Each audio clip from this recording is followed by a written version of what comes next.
On Christmas Eve, my aunt pointed at me and said, "You don't belong here. Give your gift to someone who deserves it." My cousins laughed as she handed my present to her son. I stayed quiet, stepped outside to my car, and made a call I'd been holding off for months. 10 minutes later, the party stopped as everyone started rushing for their coats. Oh, there are two kinds of Christmas stories, the one you're born into, and the one you fight like hell to write for yourself. For me, that fight culminated in one explosive Christmas Eve, a night where years of unspoken injustice finally erupted and everything changed. I'm Nathan, I'm 27, and my family's version of Christmas used to star my Aunt Linda. You know the type. She's got a voice that could cut through holiday music and cheerful chaos like a sharp bell, and she narrates everything. How the potatoes should be mashed, how sweaters should fit, and most of all, how I should feel about myself. If you've got a relative who mistakes control for love, you know exactly who I'm talking about. As kids, we learned her mood before we even got our coats off. Would we get a tight smile and a clipped "Oh, there he is"? Or the long, theatrical sigh, followed by "Oh, good, you made it."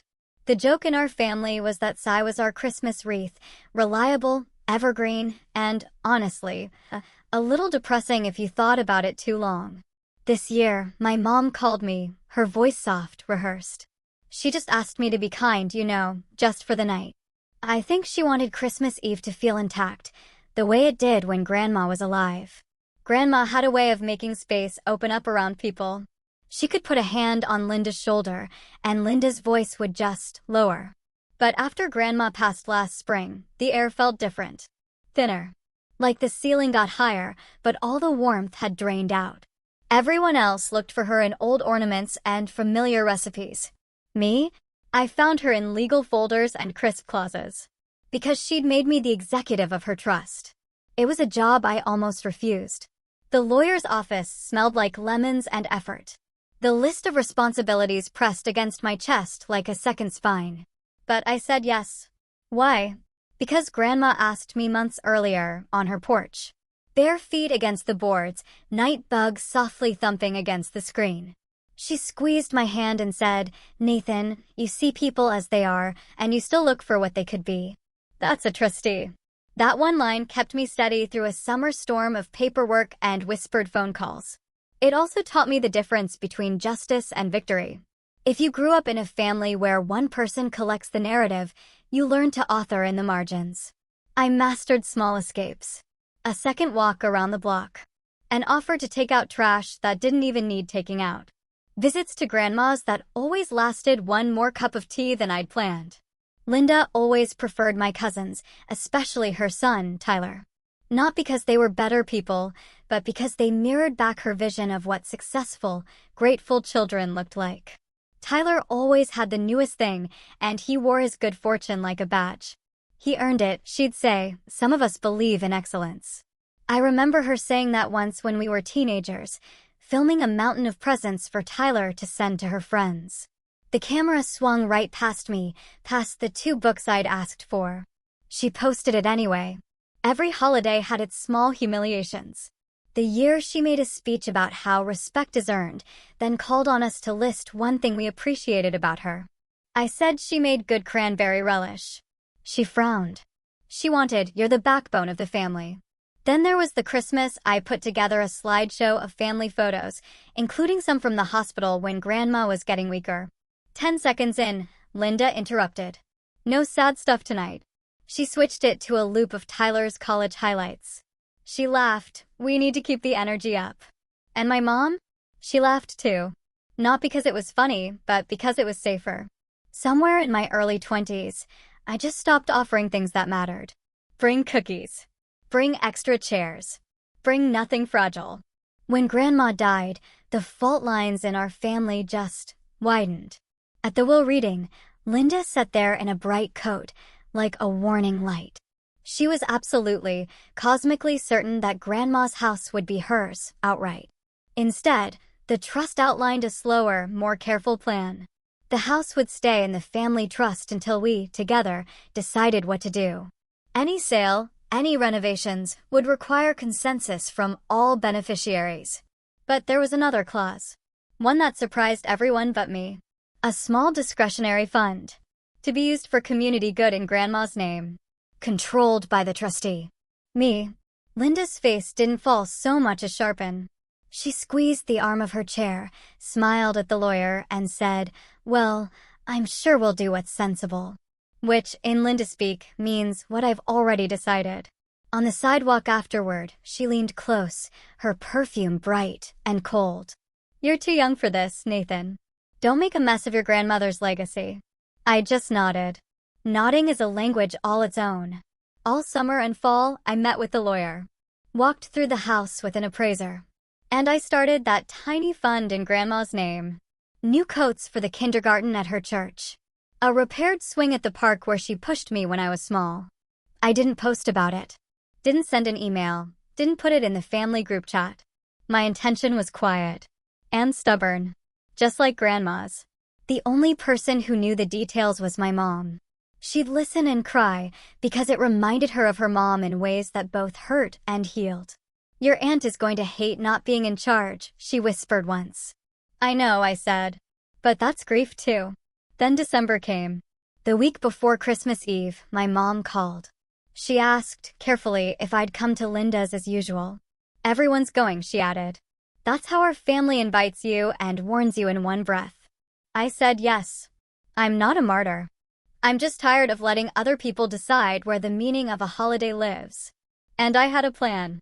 Not for spectacle. For dignity. It started with one unexpected thing. I booked the town's little historic venue, an old library turned community hall down the street. A surprise Coco and Carol's event. In Grandma's name. On the same night, but starting later. Free entry, music from the high school quartet, cookies from Mrs. Ramirez, who'd brought casseroles to my grandparents every time they got sick. The quiet fund paid for everything. I spoke to the venue manager a week in advance. We even made a contingency call script, just in case. "Just in case there's interference," I said, trying to find a word that didn't sound like an accusation. She just raised an eyebrow. Like she'd seen 100 families in our exact shape before. "Understood," she said. "We'll be ready." Christmas Eve at Linda's looked exactly like it always did. A table that could have fed a small village. Decorations that were slightly too perfect, magazine tidy instead of memory warm. And a playlist that allowed no slow songs. When I arrived, Linda's eyes did a quick calculation. She hugged me while looking over my shoulder, checking who might be behind me. "Nathan," she said, crisp as a new bill. "So good you could make it." The living room was loud and sugar bright. Cousins, aunts, the clink of glasses. Laughter that turned into crowd. Noise rather than a feeling. Tyler came in from the porch, carrying a box of extra ornaments like he was moving treasure. "Look who decided to be festive," he grinned, tapping my shoulder. "You dressed up for once." I looked down at my sweater. It was a normal sweater. He smirked. He still wears the grin of the kid who got away with everything and learned that meant he was important. I brought a single gift. Wrapped in plain brown paper with a red ribbon. Inside was a small framed photo of Grandma in the garden. Hair pinned back, holding a ridiculous squash she once grew and laughed about all summer. I'd had the photo restored and printed from the original negative. Grandma looked so alive you almost expected her to blink. The frame had an inscription, her name, the years, and a line she'd said to me 100 times when I doubted myself. "Start small, but start." The gift was for my mom, the one person who always tried to meet me where I stood. I slid it gently under the tree. I wasn't trying to make a statement. I was trying to hold on to a person. Dinner was its usual parade. Linda pointed out who brought what, including all the dishes she made, and a few she bought and passed off like she hadn't.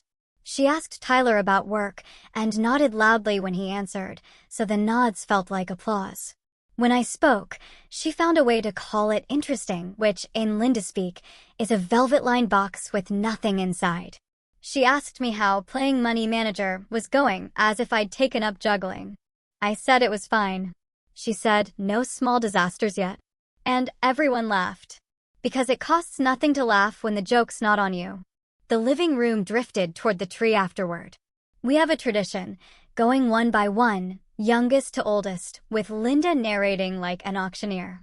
Wrapping paper drifted onto laps. Thank yous were rehearsed. My mom sat next to me and squeezed my hand under a blanket. I saw the ribbon, she whispered. You always find the good red. I smiled without thinking. Linda was in her element. Oh, that's from us, sweetheart. Then my present surfaced. Tyler's girlfriend found it under a tinsel avalanche and held it up. This one's pretty, she said. Linda took it smoothly. Her eyes flicked to the tag. She stared a half-second longer than usual. I watched the shift, the way she put on the crown in her head. She cleared her throat and turned toward me. You don't belong here. Give your gift to someone who deserves it, she said. She landed each word like a dart, sweet voice, poisonous point. Conversation paused. In concentric circles. My cousins did that small laugh teenagers do when they're trying to figure out which direction to point their faces. Tyler's lips pressed into something that wanted to be a smile and an apology at the same time. My mother softly said my name. Linda reached for the present and, in one fluid motion, handed it to her son. Tyler's worked so hard this year, she explained, like a teacher dividing stickers. Let's not pretend otherwise. In a family like ours, the moment after the blow is where the weather changes. There's the gust of shock.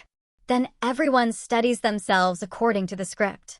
Maybe someone makes a joke. Maybe someone chides. Maybe someone says, not now. I'd been on the receiving end of those small storms for years. And the thing I learned? Not every response belongs on the stage. Some responses work better in hallways, driveways, quiet corners where consequences can hear themselves. So, I stood up. I gave my mother a look. I hoped she understood. I'm okay. She squeezed my wrist. I said, I'm going to grab some air. Linda spread her hands, as if she'd made a point about maturity. Good idea, she chirped. Come back when you're settled. Outside, the night held a clean cold. You could see your breath. The neighborhood looked like December in a snow globe. Porch lights, glitter along the roofline, a distant car door thumping closed. I walked to my car and sat with my hands on the steering wheel, like something might fly out of me if I didn't hold still. I thought about Grandma bending over the soil, patting it like a good dog. I thought about the reading and Linda's jaw when she realized the house didn't simply hand itself over. I thought about my mother watching me on that couch, torn between loyalty and love. And I thought about the small party I'd quietly arranged down the street, where Mrs. Ramirez had laid out trays of cookies, wrapped in plastic, and the quartet was tuning up in the old reading room under a wreath. The venue manager and I had agreed on a phrase for the cell phone call, just in case we needed to move it forward. The library is open. I dialed. The manager answered on the first ring, as if she was standing by the phone. I gave her the phrase. Her voice didn't change, but I could hear a smile. Understood, she said. We'll open the doors in 10. I asked her to make one extra call, to a number I'd given her earlier. The only other person who knew the plan. She promised she would. I hung up and stared at my reflection in the rearview mirror. I looked tired. But there was a steadiness in my face that surprised me. I know some people prefer fireworks when they picture revenge. Mine was simpler. Mine was a door opening where another had just been slammed. When I stepped back inside, the house felt warmer, louder. The present I'd wrapped sat on Tyler's lap, unopened, like a dare. Linda looked pleased with herself in a way that made the room subtly dimmer. She caught my eye and performed concern. Are we centered? She asked. I said yes. The cousins drifted back toward their phones. My mother looked at me with a question. I answered with a small nod. And then the front door opened again. And my Aunt Marlene, my mother's older sister, who avoids conflict like it's a second job, walked in from the cold, even though she'd already been there. She had her coat on and her car keys in one hand. She said, in a voice I've only heard twice before, they're starting down the street. What's starting? Linda asked, laughing a little, bracing for a joke that would keep her in control. Marlene didn't smile. The thing for Mom, she said. At the old library. They're lighting the tree in the courtyard, and the kids are singing. Mrs. Ramirez called me because she said she didn't want the hot chocolate to go to waste. She didn't look at me, and I felt that same mix of gratitude and sorrow I always feel around the truly kind. I'm going, she added, like someone declaring the start of a march. She slipped her arms into her coat like a decision. Silence at a family gathering is strange. It doesn't look like quiet in the real world. It looks like 100 tiny calculations. It sounds like distant jingle bells from somewhere you can't place. Tyler looked at his mother. Linda made a face that said, "Stay." But the room had shifted by an inch. You could feel the difference, like when a plane dips. My cousin Zoe stood first. "Grandma loved the library," she said, voice small and stubborn. She picked up her coat. Then Aunt Teresa, who rarely contradicts Linda, stood too. "I'll drive," she said, as if saying something less would mean more fighting later. The door opened and closed and opened again. It wasn't a rush. It was a series of polite exits. Shoes thumped softly on the mat. The music in the living room suddenly felt too loud for the number of people listening to it. Linda tried to scoop the air back toward herself. "No one is leaving," she announced, cheerfully tyrannical. "We have dessert. We have the exchange. This is our tradition." But tradition, I've learned, is what we do, not what we're told to do. My mother stood without looking at me. She pulled on her coat and buttoned it with hands that didn't shake. She has the kind of quiet courage you can only see from inside a family. "I'll be back," she said to Linda. And then, almost gently, "if there's anything to come back to." Linda laughed again, but fewer people mirrored it. I didn't gloat. I didn't point at the door and make a speech. I just stood and watched warmth reallocate itself. This was never about making Linda feel small. It was about making room for something bigger to breathe. A family is a lot like a house. You can live there with the windows painted shut and call it safe. Or you can open one and let the heat move where it's wanted. Tyler placed the brown paper present on the coffee table untouched. He looked at it the way you look at things that have shifted meaning in your hands.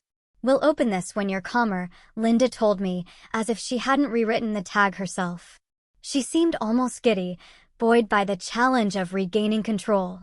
"No one is going anywhere," she repeated, louder now, like volume might glue people to their seats. That's when the doorbell rang. It wasn't timid. It was the confident ding-dong of someone with authority over the next few minutes. Linda's head snapped toward the entryway, as if the house had betrayed her. Tyler set the present down, more carefully than I expected. In the hallway, a shape moved behind the frosted glass, and I recognized the outline before the knob turned. It was the venue manager. Her wool coat, the kind you wear when your job is both hospitality and decisions. She stepped inside when the door opened, cheeks pink from the cold, a cap of snow on her scarf. "Hello," she said, warm but businesslike.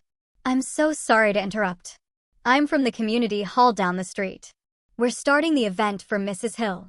She paused, kind enough to let Grandma's name settle. "And quite a few people are already arriving. We wanted to make sure the family knew. We have cocoa waiting and room reserved." She looked around the room the way good managers do. Not challenging, just inviting. "Everyone's welcome." The effect was immediate and gentle, like a whisper at the center of a crowd. A few more cousins stood.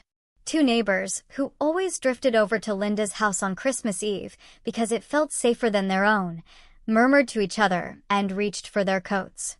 My Uncle Greg, who rarely takes a stand unless it's about the proper way to carve ham, cleared his throat and said, "Your mother loved that old place, Lynn." He put on his hat like it mattered. Even Tyler's girlfriend, who'd never pushed back on anything in her life, slipped her hand into his and said, "I want to go hear the kids sing." Something flashed across Linda's face. Panic, maybe, thin and silver. She stood very straight. "This is ridiculous," she said. "We are in the middle of Christmas. This is our home." The manager nodded like she'd heard that 1,000 times and knew how to step around it. "Of course," she said. "And we'll be there for an hour, and then we'll clean up and lock up. We just didn't want you to miss the carols. There's a memory table, if you'd like to bring anything." She glanced, almost imperceptibly, at the brown paper gift on the coffee table. No accusation, just possibility. I bent to pick up my coat. My hands were steady. My mother caught my eye across the room. She didn't know the details, but she knew enough to recognize a chair being pulled out for her and the people she loved. Linda opened her mouth to begin a new paragraph, the kind where she gathers people with a story they don't get a chance to revise. She took a breath. The manager waited, hands clasped. Professional patience wrapped around her like another layer of wool. More feet shuffled toward the hall. The music from the Bluetooth speaker stuttered and then stopped, as if the house itself were listening for the next line. And then Linda turned toward me with a look I hadn't seen since I was 12 and refused to trade away the baseball card my grandfather gave me. It wasn't anger. It was offense, braided with disbelief, like the world had tilted and I was responsible for gravity. She took one step closer, lowered her voice, and said, "What exactly do you think you're doing here, Nathan?" I opened my mouth to answer. The door behind the manager swung wider, letting in a bite of air and a scatter of voices from the street. Someone laughing, someone calling a name, the squirrel of a violin warming up. The room teetered on the edge between two versions of the same night. My reply was right there on my tongue. Simple and careful. The truth, scaled to the moment. I didn't raise my voice. I didn't even move closer. I just said, "I'm doing what she would have done," and tilted my head toward the door, like it was a path instead of a challenge. Linda's eyes narrowed like I'd offered a riddle instead of a sentence. For a second, I saw the room reflected in her pupils, the coats half on, my mother buttoning the last button with that stubborn care, the manager waiting in her wool and patience. Linda's hand tightened on the back of a chair. "No one is being manipulated out of my home on Christmas," she said, each word bright and hard. "Please stay, everyone. We've planned a beautiful night." I thought about all the nights that were beautiful because we were told they were. I lifted the brown paper gift off the table and slid it into my coat pocket. It fit. Just. Then I turned and walked toward the door without another sentence. It wasn't defiance. It was orientation. Like choosing to face a window in a crowded room. Behind me, shoes scuffed and whispers folded into each other. I didn't look back until I reached the entryway. My mother had fallen in beside me. She squeezed my arm once and said, "Don't say anything yet." It wasn't a warning. It sounded like she knew I'd been saving words for too long, and she wanted them to land where they mattered. Outside, the air held the sharp sweetness of cold and cinnamon someone had spilled on a scarf. A little line had formed on the sidewalk. Aunt Marlene in front, Aunt Teresa beside her, Uncle Greg tugging at his hat. Cousins nodding to each other, the way people do at airports when they've agreed on a gate. We stepped off Linda's porch and down her walkway, the yard lights throwing soft gold onto the snow. Behind us, the door closed with a decisive click. I could almost feel Linda's relief at the sound. Seal the house. Keep the narrative. But the street belonged to December now.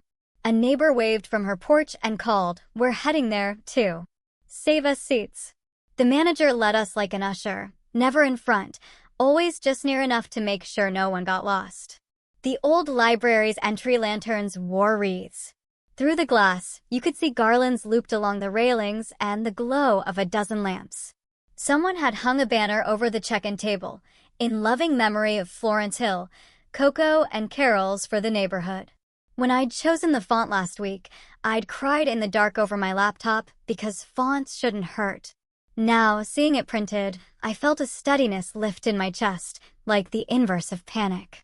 Mrs. Ramirez met us at the door with a tray of tiny marshmallows. "For floating," she said. "Because details are how you show love when you don't have the right words. We saved some extra for the late arrivals." She winked at me in a way that said she knew exactly what kind of late this was.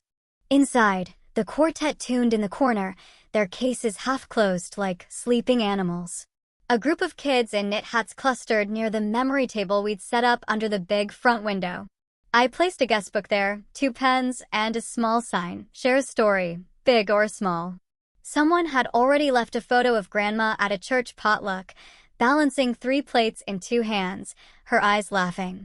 A neighbor wrote, "She taught me to make biscuits that didn't fight back." A man I barely recognized had written, "She never forgot my name when I moved here alone." Beneath the table sat a box labeled, "Coats. Take what you need." I'd worried there wouldn't be enough sizes. Now, looking at the stack, I was grateful for every tag I'd clipped and every sleeve I'd folded in my living room where the cat tried to help by sitting on the pile. People streamed in behind us. The sound rose, Soft winter sounds, muffled by scarves and the way you love someone who isn't in the room anymore.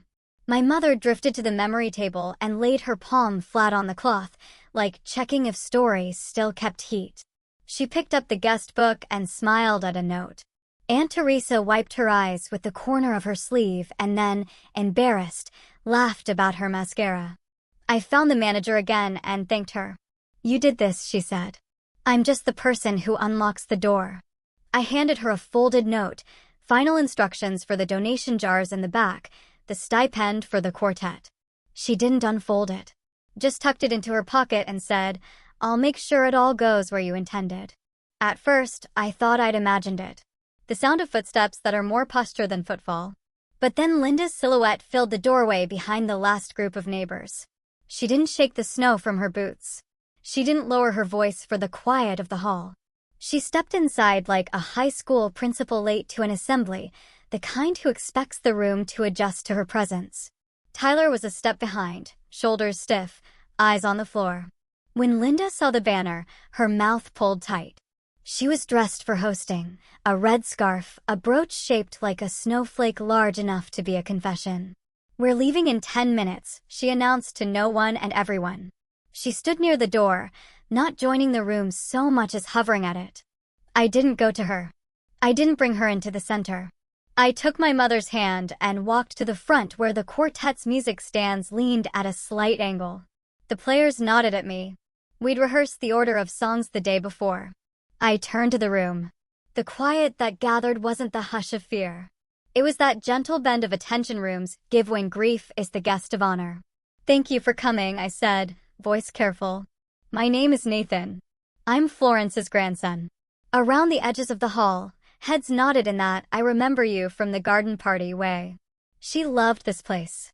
She taught me to trace my finger along the spines of the books and pick the one that made my hand tingle. She said that was your mind saying, "Take me home." I kept it short. I told the story about how Grandma organized a neighborhood sing-along here during a blizzard when the power went out, and how she used the librarian's flashlight like a conductor's baton. I thanked the quartet for playing, and Mrs. Ramirez for the cookies, and the teenagers for their willingness to sing, even though it's a risky thing to open your mouth in front of adults and try to be sincere. I mentioned the coat box, the memory book, and the jars by the door for those who wanted to donate to the elementary school's winter fund. I did not say the word trust or executive or clause. This wasn't about documents. This was about a person whose absence had weight. While the quartet eased into, "Oh, come all you faithful," I moved quietly to the memory table and placed my brown paper present in the center. The ribbon made a clean X on the paper. A candle in a jar flickered beside it, the wick drowning and then catching. My mother stood close enough that I could feel the warmth of her sleeve. "Should I open it?" she whispered. I nodded. She tugged at the end of the ribbon carefully, the way she taught me when I was small, as if even paper deserves gentleness. The frame slid out, glass catching the lamplight. Grandma's garden face smiled out, ridiculous squash and all. The inscription glinted at the bottom, "Start small, but start." My mother touched the words. She didn't cry. She laughed. The little laugh she gives when something hurts and heals at the same time. She would have loved this, she said. She would have told that squash story twice. I felt Linda before I saw her. The air changed a degree behind my shoulder. She set her bag on the table as if claiming a space. "This is sweet," she said, drawing out the word. "But family time is inside. Nathan, you've made your point." She looked past me at my mother. "Come on, Emma. Everyone's waiting." My mother threaded the ribbon around her finger and didn't lift her eyes. "I'm here," she said simply. It wasn't a challenge. It was a sentence with all of its own feet. Linda tilted her chin toward the banner. "Using her name without consulting me is inappropriate," she said. She kept her voice light for the room, but the edges pressed. "As the senior member of the family, I think we should discuss how these things are handled." I almost smiled at the phrase "handled," like grief were a folding chair you could stack and will into a closet. I swallowed once before I answered. "It's a community event," I said. In her memory. I kept my voice quiet, not to hide, but to make anyone who wanted it lean closer. "There's nothing to manage." Tyler hovered behind his mother like a shadow that wanted to be its own shape. He looked at the guest book, then away, and then back again. Grandma liked the library. He muttered defensively to no one, as if he needed it to count as an opinion. Linda touched his elbow and he straightened. We could have stayed there, locked in a polite tug-of-war of phrases, if not for Aunt Marlene, who had discovered bravery as if from a lost drawer. She stepped to the memory table, lifted the guest book, and said to the little crowd around us, "Would anyone like to share a story?" She didn't look at Linda. She didn't look at me. She looked at a kid with a beanie pulled low. The boy cleared his throat and said, "She helped me with my reading every Tuesday when I had to stay late." He spoke directly into the mug of cocoa in his hands, like it could hold his voice for him. She didn't tell anyone I mixed up B and D. Laughter hummed in the room, small and true. The kid's mother squeezed his shoulder. Marlene beamed. That's a Christmas story. The quartet slid into Silent Night. People sang soft. The hall gathered the sound and gave it back warmer. In the middle of the second verse, I noticed Linda looking not at me, but at the jar on the table with the little slot cut into the top. She was counting the folded bills with her eyes. Sometimes you don't realize what someone watches until you see what holds their attention. Her jaw set. When the song ended, she clapped twice and said, "All right, lovely," with the energy of someone deciding where to put a wall. Before anyone gets too swept up, she continued, "I think it's important to remember that Florence's affairs are not a public matter. Nathan has been enthusiastic, but there are proper channels for memorials." She straightened the edge of the tablecloth by half an inch, a gesture so small and controlling. It could only have been meant for me. We will be hosting dessert at our home shortly. Let's wrap this up. There was a small stir, the kind you hear when a flock notices movement. Not because they want to follow, but because they want to register the change. I realized then that I wasn't the only one who had prepared for this. The manager stepped forward with a man beside her, thin coat collar up, carrying a leather folder. "I'm sorry to interrupt again," she said, "but Mr. Abrams just arrived." She gestured to the man. "He asked to speak to the family at the event when everyone was here. He said it would be brief." Linda's smile went rigid. The way ice goes shiny before it cracks. "We are not having legal conversations in a public hall," she said. "This is extremely inappropriate." Mr. Abrams looked gently apologetic and also immovable, the way good lawyers look when they've already read the next 5 lines of the page. "I promised Florence I would deliver a letter to her family on Christmas Eve, in a room that was not anyone's living room," he said. He didn't raise his voice, but the shape of his words carried. She was very specific. She asked that it be read where neighbors could hear if they wished. I felt my mouth go dry. I hadn't known about any letter. The trust I'd handled for months didn't mention Christmas Eve or public words. For a second, I thought maybe he had the wrong hall. But the way he looked at me, steady, kind, like he'd seen my grandmother write my name on an envelope, made my stomach tip. He opened the folder. Inside lay a thick envelope, sealed with a tiny red sticker. In Grandma's loops and corners, the front read, "To my daughters, my grandchildren, and whoever shows up when cookies are free." Someone laughed. A sudden release of tension that made other people laugh too. Mr. Abrams held the envelope up so the light caught the red square. "If you prefer, we can wait," he offered. Not to Linda, but to the room. "I can read this at the end, after songs." From the corner of my eye, I saw Linda's fingers twitch toward the envelope like a flicker. "You will not," she said low. "This is a private matter." He nodded as if he'd expected that sentence and had already set down a place for it. Florence anticipated that concern. He said gently, "She wrote this letter for both places, the table where people break bread and the hall where they pass coats to one another. She told me that if either place is full of people who loved her, both places have earned the right to hear." The quartet, not sure whether to play, let their bows hover above the strings. In the back, Mrs. Ramirez arrested her hand mid-sprinkle over a plate of cookies and held it there in attention, like a cartoon character smelling pie. The kids in hats pressed closer, drawn by the possibility that a grown-up might read something dramatic out loud. My mother slid her palm into mine with a small squeeze I felt all the way up my arm. Linda's face went through microclimates. Surprise, calculation, irritation, determination, then settled on the whether she wears most. Certainty. Absolutely not, she said. If there is a letter, it should be read in our home with the family. That's how we do things. She put her hand flat on the envelope as if it were a runaway napkin. Mr. Abrams didn't tug. He just tilted his head and said, "May I ask you to remove your hand, Mrs. Collins?" His voice had the quiet of someone who knows which words carry weight. The letter belongs to the people it names. In a different year, in a different December, that might have worked. The insistence on our home, the bright invitation reframed as an order. But people had already taken off their coats and put down their heavy feelings. You could feel the room deciding, not with a cheer, but with a lean. Aunt Marlene said Florence loved a good letter like it was a vote. Uncle Greg, hands still on his hat, added, she read them at the table every year.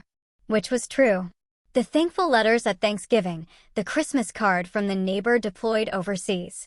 The manager stepped back, letting the room keep its own momentum. I thought about stepping in.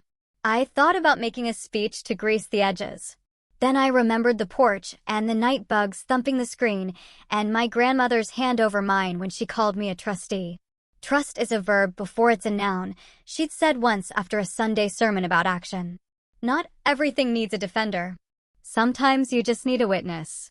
Nathan, Linda said, turning back to me, like she could still get the scene to pivot if her words found the right hinge. If you care about your grandmother's legacy, you will stop this. Bring everyone back to the house. We'll read whatever that is with just us. That's how it's done. Her voice was persuasive on its surface and panicked underneath, like a polished floor over ice. I opened my mouth, ready this time. I wasn't going to apologize or explain. I was going to say, her legacy includes the people you don't invite. I was going to say, you don't get to decide who belongs. I was going to say, start small, but start and let the sentence stand like a little cornerstone. Excuse me, came a voice from the doorway, breathless and bright. Everyone turned. Tyler's girlfriend had hustled back from the coat rack, cheeks flushed, phone in hand. I think you should hear this first, she said, eyes darting between Linda and me and Mr. Abrams. She swallowed. It's the video from last spring. The one. Linda's head whipped toward her. What video? She asked too fast. Tyler's girlfriend looked at him for half a beat, some private conversation ricocheting between them, and then back at the rest of us. The one of Grandma, she said, voice shaking but steadying itself mid-sentence. The one where she held up her phone. On the screen, paused at the first frame, was Grandma on the porch in her summer sweater, the one with the small embroidered flowers. The timestamp in the corner read May 18th, 8:07 p.m. I recognized the angle. Whoever filmed it had been sitting in the wicker chair opposite her. The video title was just a date. No description, no title like a headline. But below it, in the tiny preview of the first few seconds, was Grandma lifting a sealed, red-stickered envelope. It looked exactly like the one under Linda's hand. The room inhaled. Tyler closed his eyes for a second, like he could change a detail of the past by focusing hard enough on the present. When he opened them, he looked at me. Not his mother. He looked afraid, and also strangely relieved. Like he'd been holding a heavy box all year and someone had finally opened a door. Play it, Aunt Marlene said, her voice picking up an authority she didn't know she had until tonight. The quartet lowered their bows all the way this time and leaned in like everyone else. Linda's hand flattened harder over the real envelope, as if proximity could erase evidence. Absolutely not, she snapped. This circus ends now. We are going home. She reached for Tyler's wrist, a gesture so practiced it could have been reflex. He didn't move. I took one step closer to the memory table, not to block or to anchor, just to be near the place where the two versions of the night were touching. Mr. Abrams glanced at me, then at the phone, then at Linda. He adjusted his glasses like the next minutes had been underlined in an email I hadn't read. Play it, my mother said, almost apologetically, like she was asking for a song she knew the quartet already had cued. Tyler's girlfriend's thumb hovered over the triangle. The room held its breath in that particular way rooms do when something is about to be said that can't be unsaid. Linda's jaw worked, crafting a sentence that could build a wall fast enough to stop a moving car. And then, without looking at his mother, Tyler reached out and gently lifted her hand off the envelope. He didn't rip or push. He slid her fingers away like removing a leaf from a book. Linda stared at him, shocked at the new angle of gravity. He didn't meet her eyes. He looked at Mr. Abrams, then at me, then at the phone. "Play it," he said. The little triangle brightened. Grandma's voice filled the old hall. Summer and rasp and that low musical cadence she used when something mattered. "Nathan," she said to whoever was behind the camera. And Linda. Clear as the lantern light. The hall went so still you could hear marshmallows sinking in cocoa. That's exactly when the front door swung wider, and a winter gust curled in, carrying with it a crowd sound from outside and a figure obscured by the swirl. A familiar silhouette stepped over the threshold, stomping snow from boots, lifting a hat, and the screen in Tyler's girlfriend's hands flickered as if the past itself had taken a breath. Grandma's voice on the little screen had a rhythm that silenced everything else. It was both familiar and new. The way she always started important sentences with a pause, like she was making space for you to lean in. "Nathan," she said again, smiling toward whoever held the camera, and Linda, "since I know you'll listen in whether or not this is meant for you tonight, I'm making something official." She held up the same envelope that sat under Mr. Abrams's arm, sealed with the red sticker. "This letter, you'll have it later, but I want my words on film, too, because people can argue with paper. They can't argue with the sound of your mother's voice." Linda's hand twitched in the air as though she could snatch the video out of existence, but the phone kept playing. "I've lived a long time watching what happens when one person tries to hold all the strings," Grandma continued. "It strangles the joy out of people. Families need more than one voice, more than one place to sit at the table. So, I've made choices to make sure no one." She glanced straight at the lens, and somehow it felt like straight at Linda, can turn love into control. Murmurs rippled through the hall. The kids in knit hats stopped fidgeting. Even the quartet musicians held their bows midair, as if the music they had tuned for belonged to this voice instead. Grandma leaned forward in the video. "Linda, you love fiercely, but you confuse possession with care. You will not inherit this house. You will not inherit decision-making. You will inherit my recipes, my photo albums, and my hope that someday you learn that leadership is service. Nathan will manage the trust because he listens before he speaks. And to the rest of you," she waved her hand like she was blessing the whole room, "don't let holidays become cages. Open doors for one another." The screen flickered to black. The silence afterward felt like snow falling inside the hall. Linda's face was pale, her jaw tight enough to crack a tooth. "This is manipulative," she snapped. "You can't possibly think," but she stopped when she realized no one was nodding along. Not a cousin, not a neighbor, not even Tyler. He looked at the phone in his girlfriend's hands, then at me, then at the floor. "I knew about the video," he admitted quietly, guilt spilling through his voice. "She made me promise to keep it until tonight. I didn't know how to," he swallowed. "I didn't know how to go against you, Mom. I'm sorry." Linda's lips parted like she'd been slapped. For the first time in years, she had no quick retort, no cutting remark. She stood rooted, every inch of her control crumbling in a room that no longer obeyed her. Mr. Abrams unfolded the envelope with slow precision. "Florence asked me to read this once her family had gathered," he said. "Since her words have already begun, it seems right to finish them." He drew out the letter, pages lined with the same curling script I'd seen in every birthday card she ever wrote. He began to read instructions for the trust, reassurances about fairness, but also small, piercing truths. She named the people she wanted thanked, the values she hoped would last, and the exact phrase that made my mother cry into her sleeve. "Emma, you are my gentlest daughter. Don't let anyone convince you that kindness is weakness." When the letter ended, the room erupted in applause.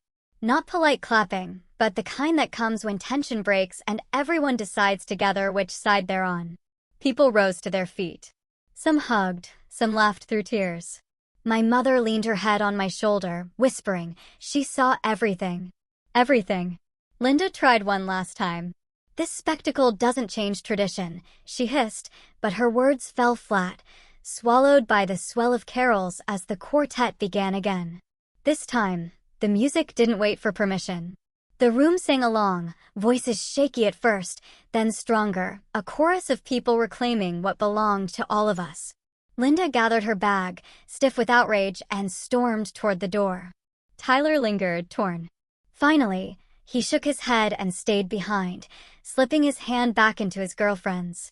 "I'm done pretending," he said softly.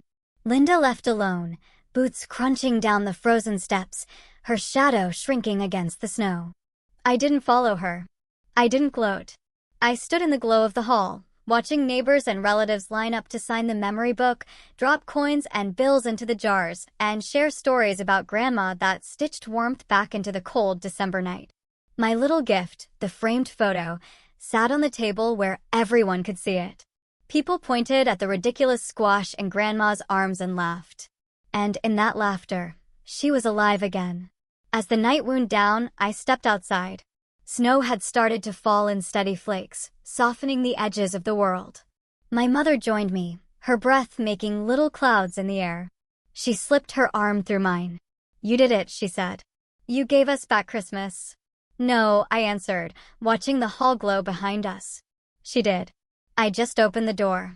We stood there a while, the sound of carols spilling out into the winter street until even the stars seemed to hum along. And for the first time in years, I felt like I truly belonged. Not because someone allowed me to, but because no one could take it away.